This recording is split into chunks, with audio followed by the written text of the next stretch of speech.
Hei! Vi Kano, og du ser Good Evening Europe. Good evening, Europe!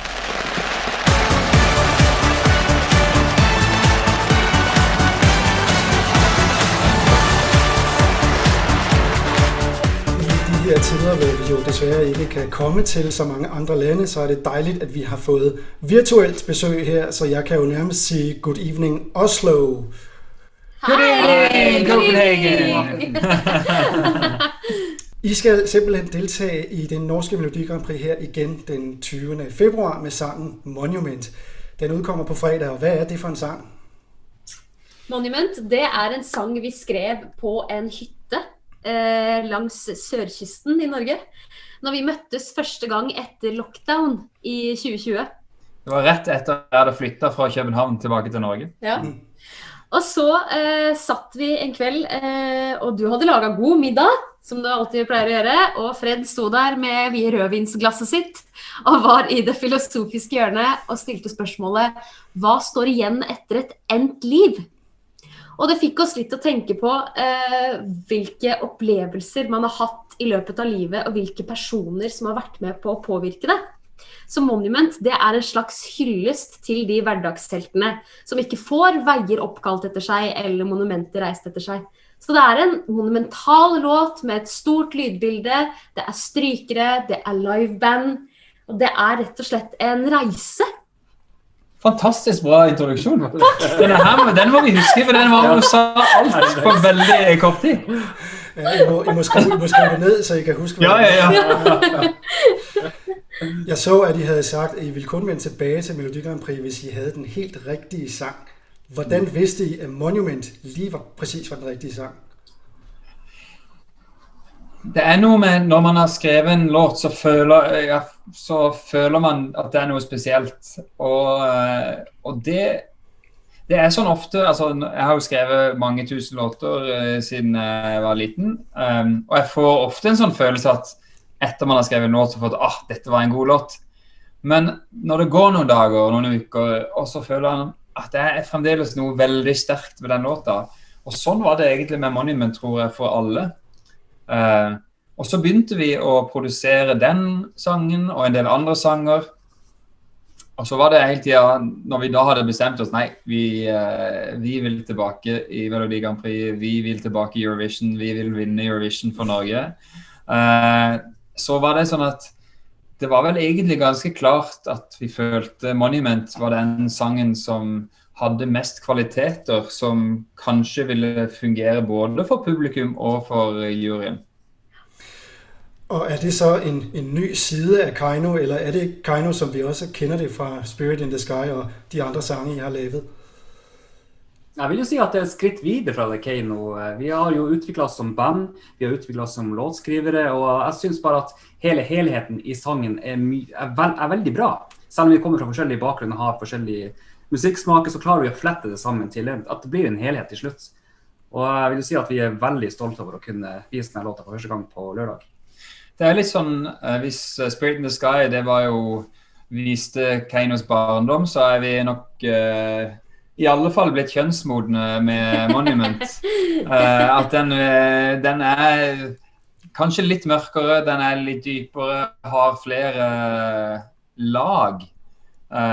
Men, og det er et veldig viktig men, det er fremdeles melodier som setter seg, vi har joik, vi har rap. Det er nordisk. Vi har de Kaino-elementene folk kjenner, men litt sånn, nå gir jeg et litt hint, noen rytmiske elementer som kanskje er litt inspirert av 90-tallet. Og det kan vi jo godt lide. Vi elsker 90-tallet, også her i Danmark. Ja, det er godt. Det er det største hintet som er gitt i dag, faktisk. Ja, det er det faktisk, største hintet til nå som er gitt. Tom, du sagde, at I gerne ville tilbage i Melodi Grand Prix, og I gerne vil tilbage i Eurovision. Nu er det jo et stærkt felt, I skal op imod, blandt andet Atle Pedersen, der er Rein Alexander, der er Tix, af de navne, vi kender bedst her i Danmark. Er det kun en sejr, der tæller for jer, eller hvordan? Ja.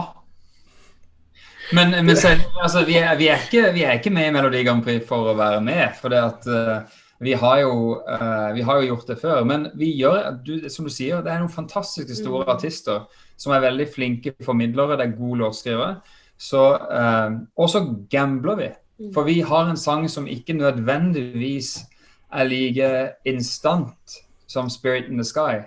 Man trenger kanskje noen flere sekunder for å bli revet med. Men for vår del så var det eneste muligheten. Vi ville ikke prøve igjen med en låt som kanskje vi hadde vunnet i Norge, men ikke ble bedre enn nummer 6 i Eurovision. Vi gambler, så enten så ryker vi ut i Norge, eller så kan det gå hele veien. Enten eller. Det er altid godt at satse. Se, nu vil jeg gerne lige tage jer med tilbage til en meget varm aften i maj 2019.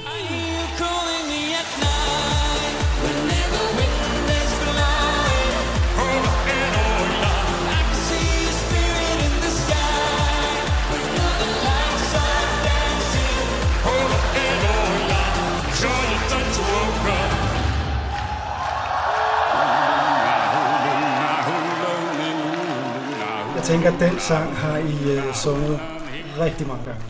Ja, det har vi. Og vi bliver ikke lei. Vi bliver aldrig lei. Nej, for det var det, jeg skulle til at spørge om. Hvad er det for nogle minder, I har fra den aften, eller i det hele taget hele oplevelsen med Eurovision? Jeg husker ikke mye fra den kvelden i det hele tatt. For min del så var det sånn, det var så mye energi og nerver og ting som man har jobbet med. Men allikevel så vi så rolige ut. Ja. Det var veldig sånn, ja, for jeg husker jo at hodet var kaos. Det var jo bare, du har et kokende publikum foran deg. Du har 10 TV-kameraer du skal se inn i, hvor du vet at det sitter så mange millioner mennesker å se på. Ja. Men allikevel så var det bare sånn ro og energi, og nei, den kvelden der var helt fantastisk. Det er jo det største som har skjedd i hele mitt liv, i hvert fall. Jeg tror det klippet der oppsummerer veldig godt det vi egentlig opplevde der. For det er nesten det eneste jeg husker, det var når vi var på en scene der. Alt det rundt Eurovision, det store rundt Eurovision, det husker jeg nesten ikke. Nej, men det var jo, jeg var der selv, det var en fantastisk oplevelse også at se. Også juryfinalen, selvom vi ikke taler om den. Forkert kamera og sort skærm og sådan. Men det jeg vil sige med Spirit in the Sky, det var jo, at så meget succes, som I har haft med den. I vinder televoten. Det er kun Alexander Rybak, der har gjort det. I bliver nummer 6 sammenlagt. I bliver nummer 1 på VG-listen. Optræder i alle mulige lande. Har turné i Australien. Er det ikke lidt risikabelt at prøve at følge op på så stor en succes, som den var? Det er jo det. Det er en veldig stor risiko, men vi gambler. Og det er som du har sagt så fint også, vi endte på 6. plass i Eurovision. Når norske skiløpere eller andre idrettsutøvere rundt omkring ender på 6. plass, så er de ikke fornøyd nok. De vil opp på pallen, og de vil som regel stikke av med gullpokalen. Og det vil vi også. Ja. Vi er så sultne, for vi elsker det her så høyt. Så nei, vi går igjen, vi gambler, vi tar den risken, men vi tror og håper at vi har låta som skal til for å ta oss den veien, altså. Og så det er jo ikke sånn at i motsetning til folk som skal gå 50 mil på ski, så er det jo deilig når vi står der på scenen. Det er jo noe vi elsker å gjøre. Det er jo ikke vondt. Nei. Det er bare fantastisk. Så om vi ikke skulle vinne, og om vi ikke skulle vinne i Norge heller, så er det jo en opplevelse å få stå på en stor scene, spille for mange millioner av mennesker. Så det er jo dette vi liker å gjøre best i hele verden. Og vi er ikke så opptatt av hva folk syns om oss, egentlig. Det vil si at hvis folk tenker, det var major flop, hvorfor gjorde de det? Så tenkte jeg, ok, vi prøvde med noe som vi trodde på. Og så tror jeg uansett at vi er så stolt av Monument at det er veldig, veldig fornøyd. Om vi skulle ryke på Monument, så går det veldig fint. Kan I afsløre en lille smule af, hvad folk kan forvente af jeres sceneshow? Vi skal jo se det på lørdag i første delfinale. Det er hemmelig, men vi kan si at det blir ikke trommer, og det blir ikke flagg, og det blir ikke dansere. Men det blir 3 sterke personligheter som står der, og jeg tror showet vårt blir ganske power. Det blir kraftfullt og mektig. Showet speiler låta veldig godt. Det er det beste hintet jeg kan gi. Ja. Jamen, det bliver jo spændende at se. Havde I en tanke om at vente, altså ikke være med i år på grund af alle de restriktioner med ikke noget publikum og alt det, der nu er med corona? Eller ville I gerne være med i år, uanset hvad? Ja. Altså, når vi skrev låta i sommer, så trodde jo vi at alt skulle være ok nå. men på den andre side så er det kanskje enda viktigere for oss artister å levere god underholdning til folk som sitter hjemme. Og sånn sett, hvis vi klarer å skape en god følelse hos jeg tror jo at det ble et bedre seertall på både Melodi Grand Prix og Eurovision i år, fordi at dessverre så er det mange som må sitte hjemme og ikke kan ut og treffe andre. Så det er liksom, hvis det er noen, hva er det vår oppgave i livet og vår oppgave i verden er jo å underholde folk, så det er det vi skal gjøre akkurat nå. Vi skal sørge for god stemning, og det får være vår oppgave. Tom, det er din 4. gang, Alexandras 3. gang og Freds 2. gang. Er man stadigvæk lige så nervøs, når man skal på scenen i et Melodi Grand Prix, eller har I prøvet det så meget efterhånden, at nu kan I bare gøre det?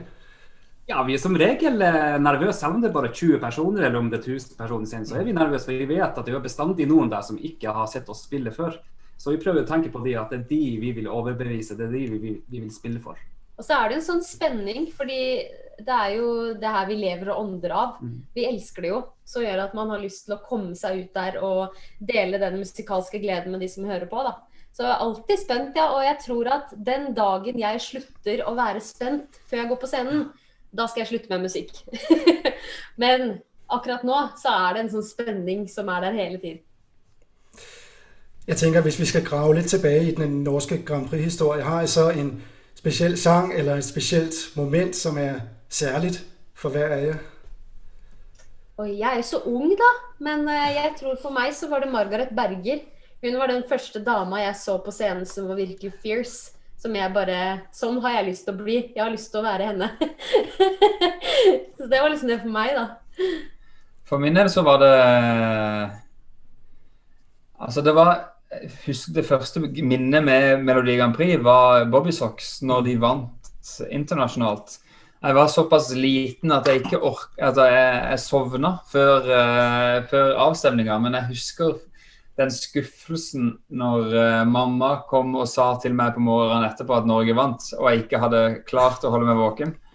Så det er den der. Men jeg var skikkelig fan av Bobbysocks. Jeg må jo si at i 2006, når Lordi vant, det var det som på en måte åpnet mine øyne for Eurovision. For jeg trodde bare at Eurovision var tull frem mot da, så da begynte jeg å se mye på det. Da begynte jeg å bli seriøst. Men da fikk jeg å øyne opp at du kan være annerledes og vinne Eurovision.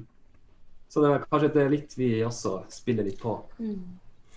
Så Lordi, Bobbysocks og Margaret Berger, det synes jeg også er 3 rigtig gode minder at trække frem. Så vil jeg bare til sidst spørge, om I har en hilsen til jeres fans her i Danmark? Tusen takk for støtten, først og fremst.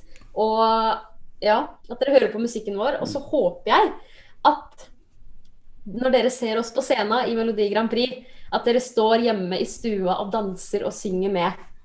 Ja, jeg håper virkelig at vi får lov til å komme til Danmark snart og spille musikk. Jeg har jo bodd i København en periode og vi har jobbet med mye musikk mens jeg var i København, så det kommer nok noen dansk influences på noen Keiino-sanger snart også. Monument, den kan høres på alle streamingtjenester fra den 15. fredag, optræden i første delfinale på lørdag den 16. og så endelig i finalen 20. februar. Keiino, tusind tak, fordi I ville være med her. Ha det. Tusind tak. Tusind tak. Ha det.